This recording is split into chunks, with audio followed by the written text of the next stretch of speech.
बेकायदेशीररित्या देशी बनावटीचे पिस्टल ताब्यात बाळगून दहशत माजविणारा रेकॉर्डवरील गुन्हेगार जेरबंद। गुन्हे शाखा युनिट क्रमांक 1 व अंबड पोलीस ठाणे अशांची संयुक्त कारवाई। अंबड पोलीस ठाणेकडील सहाय्यक पोलीस निरीक्षक बातमी मिळाली की रेकॉर्डवरील आरोपी प्रिन्स चित्रसेन सिंग हा महात्मा नगर नाशिक येथील एका हॉटेलमध्ये थांबलेला असून त्याच्याजवळ देशी बनावटीचे पिस्तूल असल्याची खात्रीशीर बातमी मिळताच सदर इसमाबाबत चौकशी मिळालेल्या बातमीप्रमाणे रूममध्ये जाऊन सदर इसमास शिताफीने पकडून ताब्यात घेऊन त्याचे नावगाव विचारले असता त्याने त्याचे नाव प्रिन्स चित्रसेन सिंग वय 36 वर्ष असे सांगितले।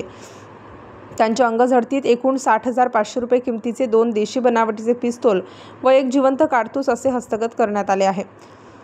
सदरची कामगिरी गुन्हे शाखा युनिट क्रमांक 1 नाशिक शहरकडील वरिष्ठ पोलीस निरीक्षक श्री मधुकर कड, अंबड पोलीस ठाणेकडील सहाय्यक पोलीस निरीक्षक विलास पडोळकर, गुन्हे शाखा युनिट क्रमांक 1 कडील पोलीस उपनिरीक्षक चेतन श्रीवंत, पोलीस हवालदार प्रवीण वाघमारे, प्रशांत मरकड, विशाल काठे, प्रदीप म्हस्ते, विलास चारोस्कर, जगेश्वर बोरसे, चालक श्रेणी पोलीस उपनिरीक्षक किरण शिरसाट तसेच अंबड पोलीस ठाणेकडील पोलीस हवालदार राहुल जगझाप, पोलीस अंमलदार अनिल गाढवे, तुषार मते, समाधान शिंदे, प्रवीण राठोड, सागर जाधव, संदीप भुरे, संजय सपकाळे, मयूर पवार अशांनी संयुक्तरित्या केली आहे।